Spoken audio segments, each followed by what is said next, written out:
본문에 의지해서 아미나답의 집에 임한 하나님의 심판, 그리고 오베데돔의 집에 임한 하나님의 축복에 대해서 대비해서 말씀을 전하려고 합니다. 여러분, 이스라엘에서 가장 존귀하고 영광스럽고 거룩하게 여기는 성물이 있다면 그것은 복궤입니다. 하나님이 이스라엘 민족을 애굽에서 출애굽시킨 다음 광야로 나왔을 때 모세를 시내산으로 올라오라 하시고 나서 모세를 영화롭게 그가 40주야를 금식하며 기도하고 하나님을 만나는 경험을 해요. 하나님은 두 가지를 그에게 주십니다. 첫째는 십계명의 율법을 주십니다. 두 번째는 하나님을 만나는 성막을 제작할 것을, 하나님과 인간이 만나는 미팅 장소인 하나님이 세우신 대표자가 1년에 1차 하나님을 만나는 장소, 죄를 씻음받는 속죄의 의식을 행하는 장소를 성막을 만들 것을 하나님이 명령하십니다.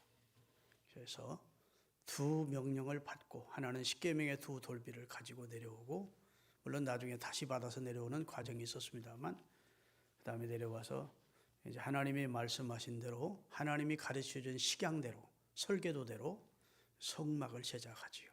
그게 이제 출애굽기 25장에 자세히 기록이 되어 있습니다. 성막을 만드는데 성막들이 있고 성막이 제작되고 성막 안에 성소와 지성소를 나누게 하시고 성소와 지성소를 나누게 한 그 휘장이 있게 하시고 칸이 이제 그 안에 성소 안에는 떡상이 있고 부장단이 있고 등대가 있고, 그 다음에 그 성막을 헤치고 안으로 들어가면 거기에는 여호와께서 가장 거룩하게 여기는 성물인 복궤를 안치하도록 그렇게 말씀하셨고, 그 성소에서 지성소로 들어가는 것은 1년에 1차 대제사장만 속죄의 피를 가지고 들어가도록 명령을 하신 것이, 거기서 들어가서 볼 수 있는 것이 이제 그건 제사장도 못 보는 겁니다. 복궤가 어떻게 생겼는지.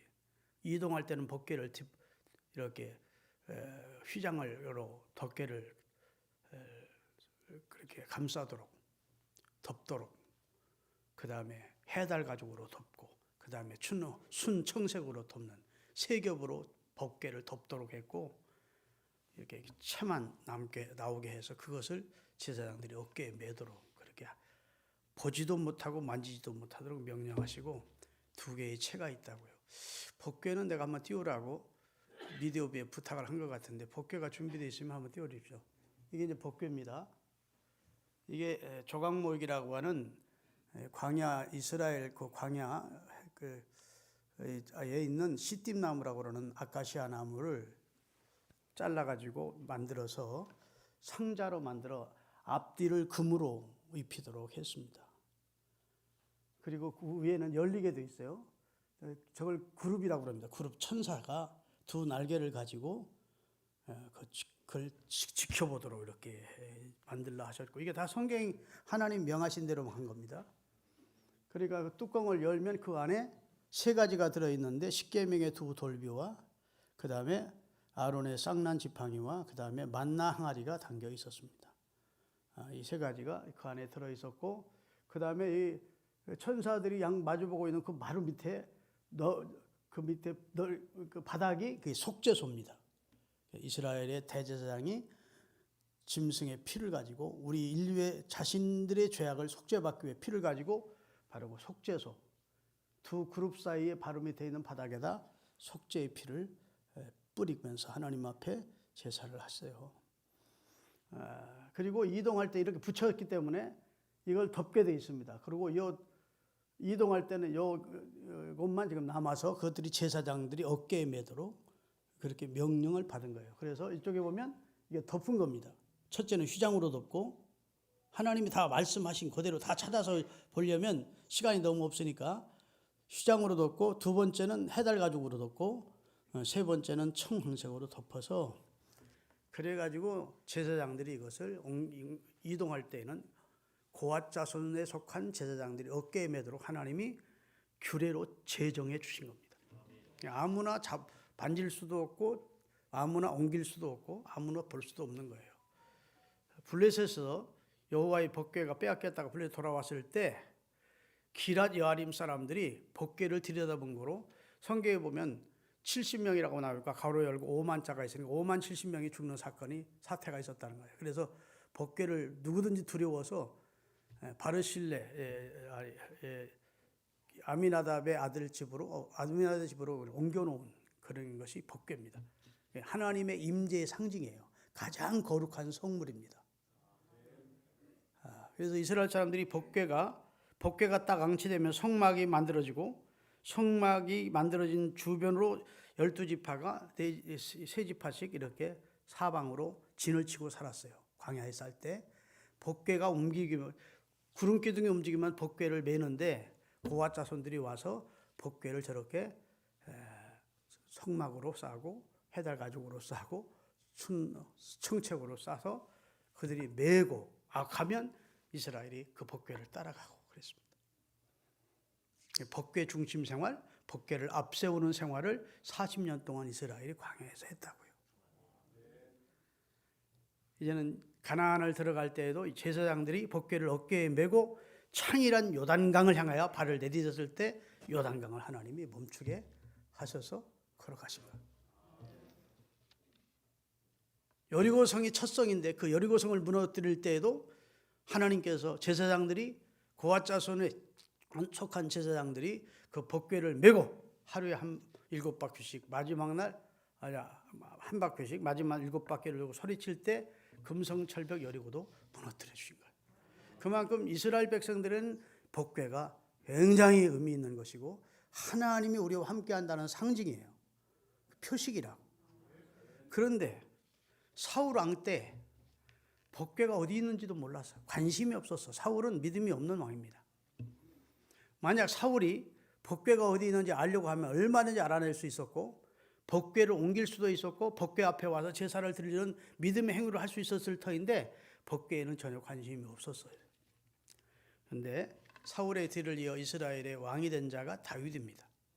그래서 헤브론에서 유다 지파 왕이 되어 7년을 통치했고 나머지 11지파가 항복하고 다윗의 통치를 받기를 원하므로 통일왕국 이스라엘의 수도를 예루살렘으로 확정하고 예루살렘으로 수도가 확정된 이후에 히람왕 두로왕 히람이라고 하는 사람이 다윗이 이스라엘의 통일왕국 왕이 됨을 기념해서 다윗 성을 지어줍니다.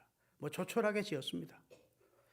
그렇게 지었는데 다윗이 그때 이제 나라도 안정됐고 블레셋과의 전쟁에도 승리해서 블레셋도 속국으로 삼았고 주변 나라들이 다 이스라엘에게 복속하게 됐어요. 하나님 주신 축복입니다. 나라도 통일이 됐어요. 그러니까 이제 통치 이념으로 여호와의 법궤를 예루살렘 중앙에다가 안치하고 여호와가 진짜 왕이라는 사실을 백성들에게 알리면서 여호와를 섬기는 신정국가를 만들기를 원하는 것이 다윗의 마음이었습니다. 남의 얘기라도 아멘 좀 합시다. 얼마나 다윗이 기특합니까? 그가 사울왕을 피하여 도망다닐 때에도 우림을 갖다 놓고 우림과 둘림을 갖다 놓고 하나님께 물으면서 그런 생활을 했어요. 이제는 우림과 둘림보다 더 확실한 것이 여호와의 법궤야. 그래서 출애굽기 25장 21절 22절을 띄우겠습니다. 하나님 우리를 어디서 만나주시느냐? 속죄소. 여기 거기 보면 아까 그 법궤가 있죠. 그 속죄소 궤 위에 얹고 내가 네게 줄 증거판 궤 위에 넣으라. 그건 세 가지를 넣으라 그 말입니다. 거기서 내가 너와 만나겠다. 하나님이 이스라엘 백성의 대표자를 만나는 미팅 장소가 바로 법궤 위에 있는 속죄소 앞에서 만나고 거기서 네가 어떻게 해야 될지를 알려주겠다는 겁니다. 말을 하겠다는 거예요. 속죄소 위에 언약궤에 있는 두 그룹 사이에서 내가 이스라엘 자손을 위하여 내게 명령할 모든 일을 내게 말할 거야. 그랬으니까 다윗은 이스라엘의 왕이 됐다고 내가 내 뜻대로 통치하겠다는 마음이 없었습니다. 하나님이 진짜 왕이시니까 이스라엘. 하나님의 임재의 상징인 법궤를 예루살렘에 모셔놓고 다윗성에 모셔놓고 수시로 하나님의 명을 쫓아서 나라를 통치하고 온 백성들에게는 이 나라가 다윗의 나라가 아닌 하나님이 통치하는 신정국가라는 사실을 알려주고 싶었다고. 아멘. 그래서 복궤가 어디 있는지를 알아보았고, 복궤가 오늘 본 바알라 유다라고 하는 이름이 지금은 기랏 여아림으로 바뀌어진 아미나답의 집에 복궤가 있다는 걸 알아낸 거예요. 그래서 복궤는 그냥 옮길 수 없다. 이건 국가적인 행사다. 거국적인 행사로 사람 3만 명을 모았대요. 오늘 본문 다시 한번 1절 읽겠습니다. 다윗이 이스라엘에서 뽑은 무리 3만 명을 다시 모으고 다윗이 일어나 자기와 함께 있는 모든 사람과 더불어 바알레 유다 기앗 여아림입니다. 가서 거기서 하나님의 궤를 메어오려 하니 그 궤는 그룹들 사이에 좌정하신, 그룹들이란 말 양쪽 천사를 그룹이라는 겁니다. 그룹들 사이에 좌정하신 만군의 여호와의 이름으로 불리는 언약궤, 증거궤, 하나님의 궤, 복궤로 다 같은 말입니다. 이 복궤를 두고 어디는 증거궤라고, 어떤 때는 언약궤라고, 어떤 때는 하나님의 궤라고, 어떤 때는 복궤라고 나와요. 이것은 다 같은 뜻이에요. 자, 그 다음에 그들이 하나님의 궤를 어디에 실었어요? 그러니까 헌 수레에 실을 수가 없어서 복궤를 옮기기 위해서 정성껏 새로운 수레를 마차를 만들었다는 겁니다. 새 수레에 싣고 산에 있는 아미나답의 집에서 내려오는데 아미나답의 두 아들 웃사는 앞에 있고 아유는 앞에 있고 웃사는 뒤에 있었다는 겁니다. 그리고 이들이 새 수레를 몰고 나오게 됐다는 겁니다. 백성들은 각종 악기를 동원해서 하나님을 찬양했다는 겁니다. 할렐루야. 얼마나 여러분 그 광경을 상상해 보십시오. 사람 3만 명이라면 얼마나 많습니까? 그 3만 명이 복궤를 중심으로 해서 뒤따르면서 하나님을 찬양하는, 생각만 해도 황홀하지 않습니까? 그런데 큰 사건이 발생하게 돼요. 불행한 사건이. 이 수레를 메고 가던, 끌고 가던 소들이 나곤의 타작 마당에 이르러서 거기 와서 막 뛰는 겁니다. 주경학자들이 왜 뛰었을까? 아마 그 타작 마당에는 옛날에는 위생적이지 않았기 때문에 쥐들이 많이 와서 곡식을 갉아먹었다는 거예요. 이 소는 쥐를 무서워한답니다.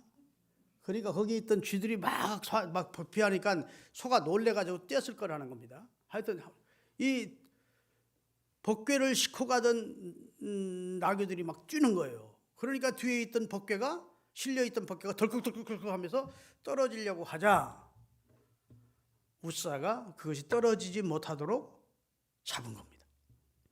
이건 선한 동기에서 한 겁니다. 이거 그럴 수밖에 없는 상황이라 한 건데 하나님이 웃사의 잘못으로 인하여 진노하사 그를 치셨다는 겁니다. 그래서 거기서 즉사하는 사건이 발생한 거예요.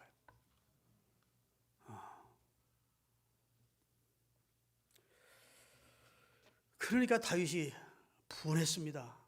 하나님의 영광을 위해서 내가 복궤를 옮기고 하나님 잘 섬기려고 그러는데 왜 이런 불행한 사건을 통해서 내 얼굴을 이렇게 먹칠하게 만드시나? 하나님에 대해서 원망도 됐고 왜 복궤를 네가 함부로 만져서 이런 불행한 사건이 일어났나 싶어서 여하튼 다윗도 분노했다는 겁니다. 여호와의 복궤를 내 성으로 옮기는 거 중단하자. 그리고 가까운 집에 집을 정해서 오벳에돔이라는 사람의 집에 여호와의 복궤를 임시로 옮겨가도록 했다는 것입니다.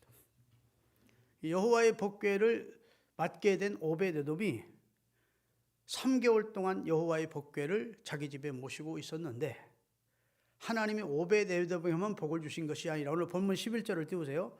그와 그의 온 집에 복을 주셨대요. 자, 다 같이 읽겠습니다. 여호와의 궤가 가드 사람 오벳에돔의 집에 석 달 있었는데 여호와께서 오벳에돔의 온 집에 복을 주시니라. 아마 병자 아버지나 어머니가 중병에 걸려 있다가 치료를 받았다든지 애를 잉태를 못 하다가 잉태를 했다든지 그래서 목축을 하는데 다른 사람들은 소를 한 마리씩 낳는데 쌍태로 2마리 3마리를 낳았다든지 하여튼 양들이 막 새끼를 낳기만 하면 2마리 3마리 낳았다든지 하나님이 복 주시는 방법은 다양하지 않겠습니까? 이삭을 복 주는데 100배나 주시는 하나님이 짧은 길이라도 하나님이 은혜를 주시면 잉태의 복을 주시든지 건강의 복을 주시든지 하여튼 산업의 복을 주시든지 그와 그의 집이 복을 받아서 소문이 다윗에게까지 들어간 거예요.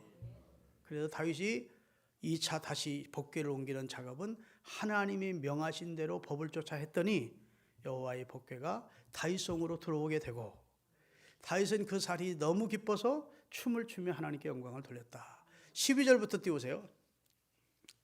자, 사무엘하 6장 12절부터 15절까지인가요?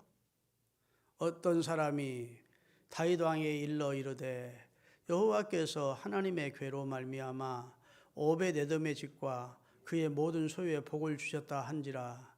다윗이 가서 하나님의 궤를 기쁨으로 메고, 여기서는 수레에 실었어요? 맸어요? 기쁨으로 메고 오벳에돔의 집에서 다윗성으로 올라갈새 여호와의 궤를 맨 사람들이 6걸음을 가매, 여호와의 궤를 짐승의 우마차에 새수레에 실은 것이 아니라 하나님이 말씀하신 대로 제사장들이 어깨에 메고 우선 6걸음을 떼봤다는 겁니다. 죽지 않아. 그래도 죽지 않으니까 거기서 하나님 앞에 제사를 드렸대.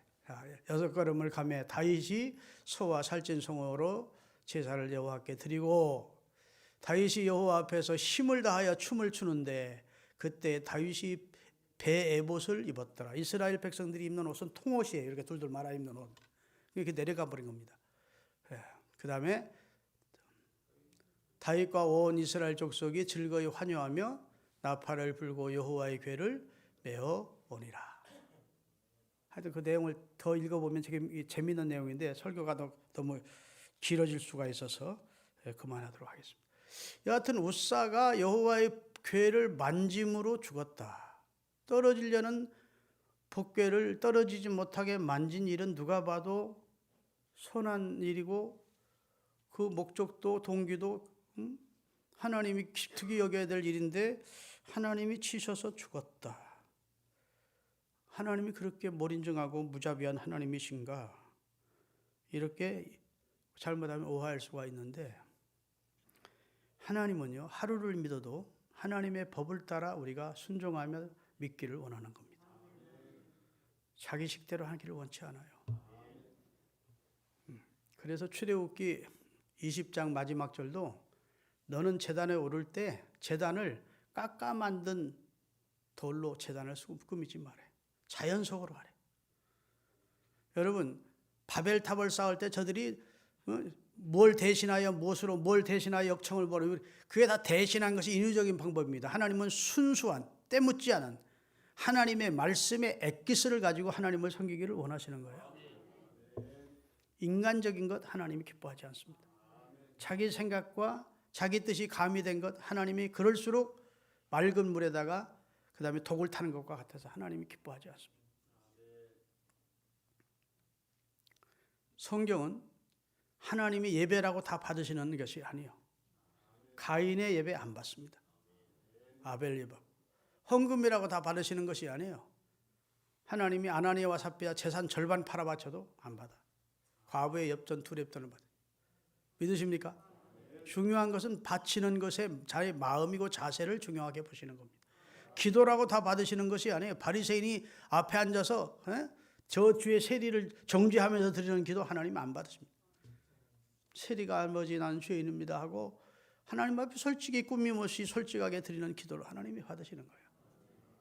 그런데 이 웃사의 지금 법궤를 만지는 행위는 하나님의 말씀을 경홀히 여긴, 하나님을 만유리 여기는 행동을 한 것입니다. 자, 민수기 4장 4절에서 6절까지 먼저 읽겠습니다. 법궤는 함부로 사람이 다뤄야 될 것이 아니라고 하나님 말씀하셨어요. 4절입니다. 고아 자손이 해막 안에 지성무리를 대하여 할 일은 이러하니라. 진영이 전진할 때 아론과 그의 아들들이 들어가서 칸막은 지성소와 성소 사이를 막은 휘장을 걷어 증거궤를 덮고, 여기 증거궤는 법궤를 덮으라는 겁니다.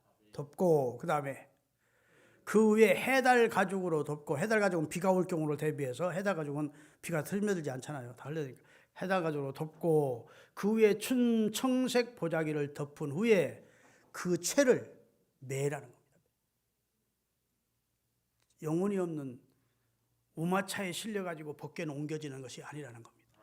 가장 성스러운 하나님이 택한 구별된 제사장들이 어깨에 매야 될 것이 법궤라는 거예요. 민수기 4장 15절입니다. 진영을 떠날 때 아론과 그의 아들들이 성소와 지성소사의 모든 기구를 덮는 일을 마치거든 고아 자손이 와서 맬 것이니라. 그러나 성물은 만지지 마라. 그들이 죽으리라. 만약 물건 중에서 이것들을 고아 자손이 맬 것이며 이렇게 죽는데, 만지면 죽는데 하나님이 이미 모세를 통해서 경고하셨습니다. 20절입니다. 민수기 4장 20절. 그들은 잠시라도 들어가서 성소를 보지 마라. 그들은 죽으리라. 지성소 안에 들어가서 법궤를 보거나 만지는 거 하나님이 용납지 않으시겠다고 말씀하신 거예요. 하나님은 거룩한 것은 거빌되게 여기시기를 원하는 겁니다. 주 너희 여호와 이름을 망령되이 일컫지 말라. 그것도 하나님의 이름이 망령되이 일컫을 받을 뿐이 아니라는 거예요. 하나님의 일은 망령된 자사로 하면 안 된다는 거예요. 경홀히 여기는 마음으로, 대수롭지 않게 여기는 마음으로 하나님을 섬기면 안 된다는 겁니다. 하나님 앞에 두렵고 떨리는 마음으로, 겸손한 마음으로 하나님의 법을 따라서 순종하는 자세로 하나님을 섬기셔야 하나님이 받으십니다. 여러분, 다윗은 선한 뜻을 가졌어요. 법궤를 자기 성으로 옮기는 게 선한 뜻이지요. 하나님을 향한 열심도 있었어요. 세술에도 만들어서 정성을 다했어요. 3만 명을 동원한 고국적인 행사를 했어요. 하나님은 그렇게 기뻐하지 않습니다. 그런 외적인 걸 기뻐하지 않아요. 하나님은 하나님이 말씀하신 말씀을 쫓아서 했더라면 하나님이 아무리 적은 규모의 사람들이 모여서 했어도 기쁘게 받으십니다. 아멘.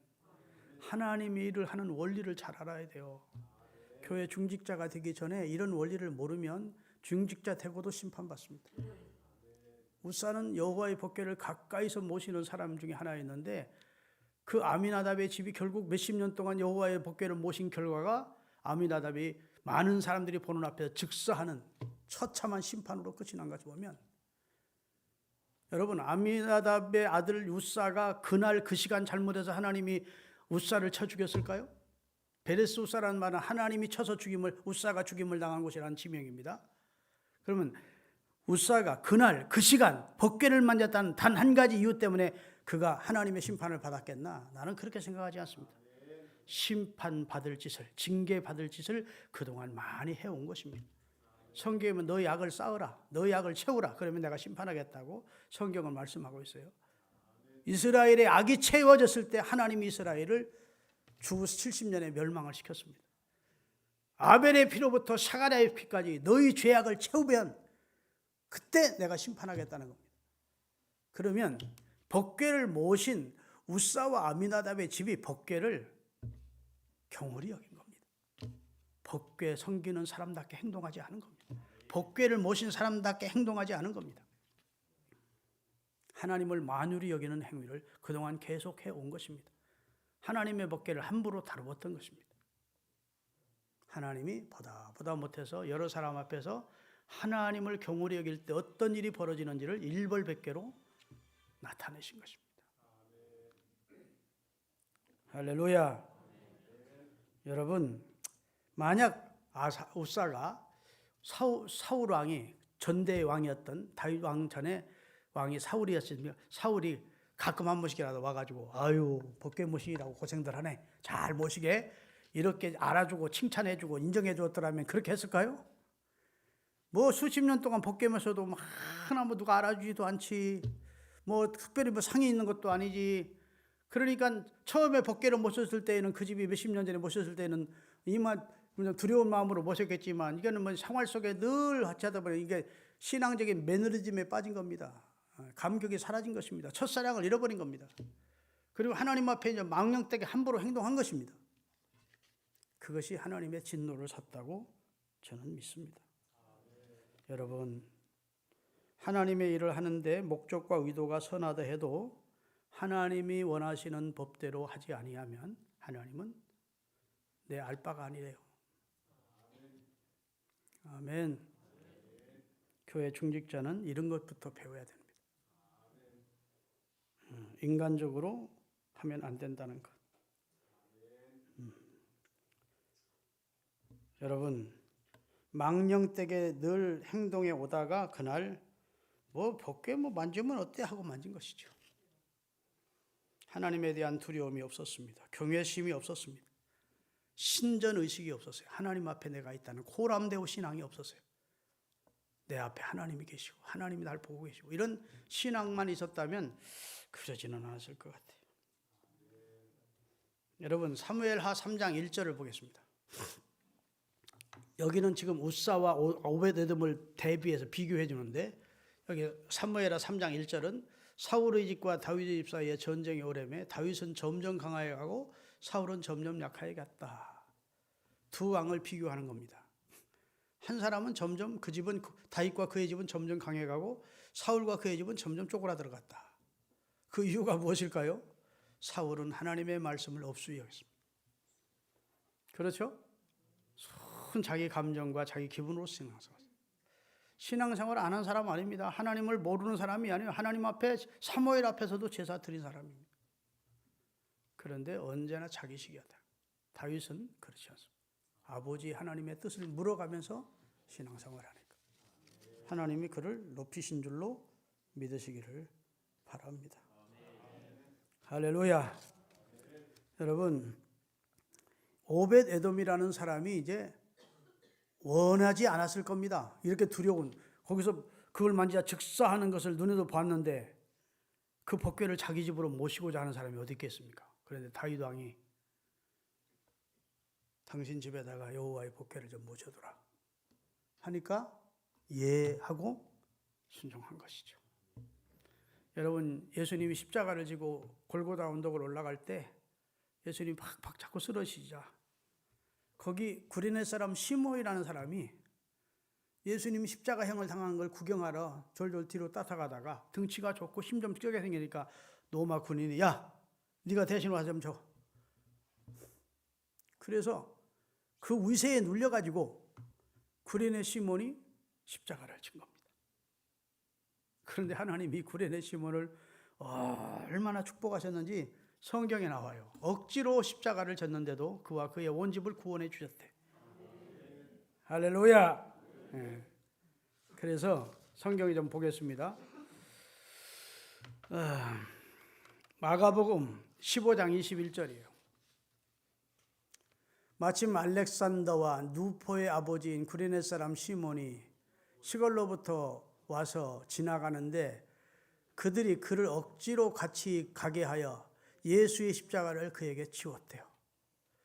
그런데 그냥 구레네 사람 시몬이라 하지 않고 이미 이 성경이 기록될 때에는 그의 아들 알렉산더와 누포가 복음의 일선에서 사도들과 같이 복음 전하는 사람으로 다 구원받아 있었다는 겁니다.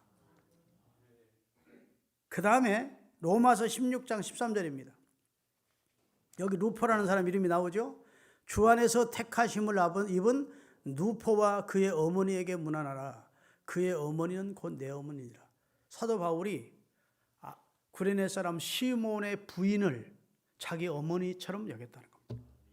그러니까 바울과 같이 주의 일을 하는 누포라고 하는 사람의 어머니가 억지로 십자가를 매게 해서 졌던 구레네 사람 시몬의 아들들이었다는 겁니다.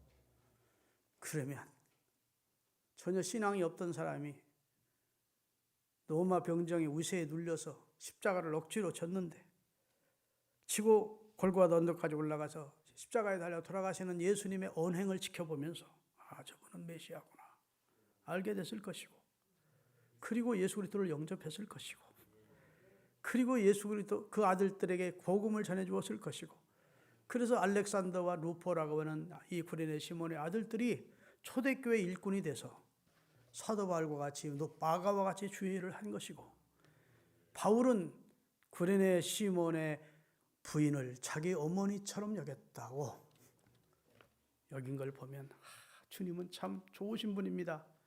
주를 위해서 한 것이면 꼭 당대와 후손에 대해 갚아주는데, 오벳에돔이 지금 원해서 자원해서 여호와의 법궤를 모셔간 것은 틀림없이 아닐 겁니다. 왕이 명령하니까. 누구도 지금 여호와의 법궤를 가까이 하는 걸 두려워하는 입장에서 왕이 명령하니까 그것이 하나님의 뜻이라면 하고 자기 집으로 모셔갔을 겁니다. 두렵고 떨리는 마음이 있었을 겁니다. 무엇부터 했을 것 같아요? 나는 내 추측으로는 성경에 자세히는 안 나오지만 가족 회의부터 했을 겁니다. 다 모여라. 이 여호와의 법궤다. 하나님이 가장 성스럽게 우리에게 말씀하신 여호와의 성물이다. 그것이 은혜롭게도 우리 집에 지금 모셔지게 됐다. 그 과정은 너희들도 알 것이다. 우리가 여호와의 궤를 모신 가정답게 살아야 되지 않겠느냐. 아멘.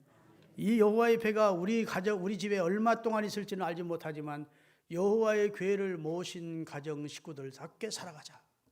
경건하게 살아가자. 거룩하게 살아가자. 하나님의 선민답게 살아가자. 두렵고 떨림으로 이 여호와의 궤를 섬기자. 아멘. 그리하지 않았겠습니까? 여러분, 여러분의 집에 책장에 성경책이 껴있고 여러분의 집 벽에 십자가가 달려있다고 해서 그 사람이 신실한 그리스도인이라 할 수 있습니까? 그렇지 않습니다. 그런 것 가지고 신실한 그리스도인이 아니냐가 결정되는 게 아니에요. 그 사람의 삶의 내용이 신실해야 합니다. 적어도 하나님을 두려워하는 마음이 있어야 돼요. 하나님을 두려워하는 마음이 없으면, 하나님의 질서를 중히 여기는 마음이 없으면 그런 사람 중직자 되면 그 자신에게 화가 됩니다.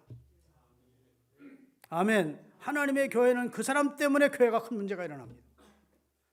하나님을 두려워하고 하나님이 세우신 질서를 중히 여기는 거예요. 주의 종을 중히 여기고, 주의 종이 나이가 많든 적든 하나님이 세우신 주의 종 앞에 내가 순종하고 잘 돕다 했다, 이런 그런 자세가 아니면, 그리고 기도 생활이나 헌금 생활이나 예배 생활에 모범이 안 되면 그 사람은 도리어 직분을 받는 것이 도리어 하나님의 교회도 해가 되고 본인에게도 축복이 안 되는 경우가 많아요. 내가 언젠가 말씀드렸잖아요. 총회할 때 반대 발언한다고 막 뛰어나와서 마이크 잡으려고 막 아래 청찬상에 올라가가지고 마이크를 뺐던 사람이 그 해 자기 교회 예배당 짓는데 거기 가서 감독하면서 네미콘 차가 그 시멘트 부리는데 그 차가 후진하다가 그 목사를 그냥 깔아 죽였다고. 아이고 목사님, 우연히 그런 사건이 우연이라고 보지 않습니다. 그 사람은 하나님을 두려워하는 마음이 없는 거. 목사라도 어떻게 거룩한 성찬식이 행해지는 여기를 뛰어 올라와 가지고 여기서 마이크를 잡고 싸우고 그러느냐고. 저 사람 저거 진짜 목사 맞아 했는데, 여러분 구별해야 될 것은 구별해야 돼요. 구별해야 될 사람이 있습니다. 주의 종, 레위인. 구별해야 될 부분이 있습니다. 11조. 그런 건 다 내가 손을 대면 안 되는 거야. 꼭 법궤만을 말하는 게 아니고 레위인, 그건 하나님이 타치하지 말해. 그건 그 사람은 내게 있대. 그 사람의 생사의 탈권은 내게 있대. 두 번째 11조는 네 것 아니다. 내 거래. 손대지 말해. 아멘. 오늘 본문도 법궤 네가 만져서는 안 되는 거야. 그건 성물이야. 그래서 다룰 때에는 이런 절차를 거쳐서 다루라고 하나님이 법적으로 제정을 해 주셨다고. 그런 걸 우습게 여기던 웃사가 하나님의 심판을 받은 겁니다. 사랑하는 여러분, 우리 모두 하나님의 일을 하는 자세가 경건하고 하나님 앞에 두려운 떨리는 경건한 마음이 있어야 되고 하나님을 존중히 여겨야 돼요.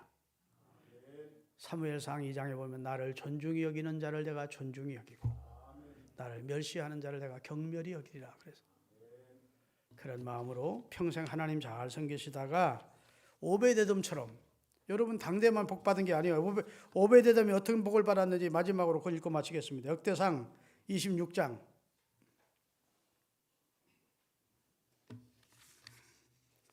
4절하고 8절 다 같이. 오벳에돔의 아들들은 맏아들 스마야와 둘째 여호사밧과 셋째 요아와 넷째 사갈과 다섯째 느바일과 이렇게 나와요. 다 읽을 수가 없으니까 8절 건너뜁니다. 이는 다 오벳에돔의 자손이라. 그들과 그들의 아들들과 그들의 형제들은 다 능력이 있어 그 직무를 잘하는 자이니 오벳에돔에서 난 자가 62명이며 이렇게 쭉 설명이 나옵니다. 오벳에돔이 여호와의 법궤를 잘 섬겨서 당대 석 달 동안 잘 섬겨 복을 받는 그와 그의 집에 복을 받으라고 하나님이 끝 입 딱 쑥고 만 것이 아니라 그의 후손들에게 복을 주어서 이스라엘 성에 24개의 문이 있습니다. 그 13번째 문은 오벳에돔의 후손들이 거기 문지기로 그 지금으로 말하면 고급 공무원이죠. 문을 들고 나는 책임자로 하나님이 그의 후손들을 세워주셨대요. 하나님 앞에 한번 점수 얻고 자자손들이 복받는 여러분이 될지언정 하나님이 괘씸히 보시고, 여러분 아무리 여러분 자식이 사랑해도 자식 부모의 말을 자꾸 씹는 자식은 좋습니까? 싫습니까? 괘씸한 놈입니다. 하나님이 말씀한 대로 하지 않고 우사가, 이게 다윗도 그래서 하나님 앞에 혼난 거예요. 두 번째는 내가 말씀대로 못했구나 싶어서 말씀대로 여호와의 법궤를 제사장들이 메고 6걸음 뛴 후에 하나님 앞에 제사드리고 옮겨지자 성공한 겁니다. 그래서 그렇게 좋아했다. 춤추면서 하나님 일 하시려면 아멘. 춤추면서 하나님 일 하기를 원하시면 아멘. 그럼 여호와의 법대로 하십시다. 두렵고 떨리는 마음으로 하십시다. 하나님을 존중히 여기는 마음으로 하십시다. 그러면 당대에만 복 주는 게 아니라 하나님의 그 우대에도 복을 주십니다. 기도하겠습니다.